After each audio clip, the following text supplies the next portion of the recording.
چرا چوبی میسازن؟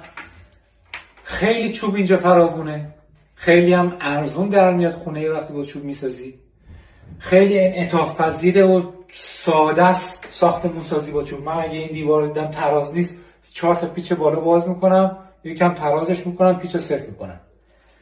سبک، روی خاک سست جنگلی، نمیدونم برکست، جلگست، همه جا بغل آب، راحت به خاطر وزن پایین ساختمون میشه بسازی و وزن زیادی روی زمین ایجاد نمیکنه به خاطر سبکی ساختمون. خب قاعدتا در برابر زلزله هم مقاومه. و از طرف این کننده ها هم با چوب بیشتر بلدن، چون از قدیم از اروپا اومدن با چوب بیشتر بلدن کار کنن تا با گچ سیمان و شن. اصلا اینجا ساخت دیوارش آجوری و شنی رو خیلی معدود بلدن از کانترکترها، پیمانکارا. عیبش اینه که زود میسوزه دیگه. این 7-8 تا مزیتی که من گفتم به اون مزیت خیلی زود میسوزه میچربه و برای همین همچنان چوبی میسازن، اما زیر 2 طبقه، یعنی تک طبقه و 2 طبقه رو چوبی میسازن دیگه. 3 به بالا رو اسکلت فلزی میسازن.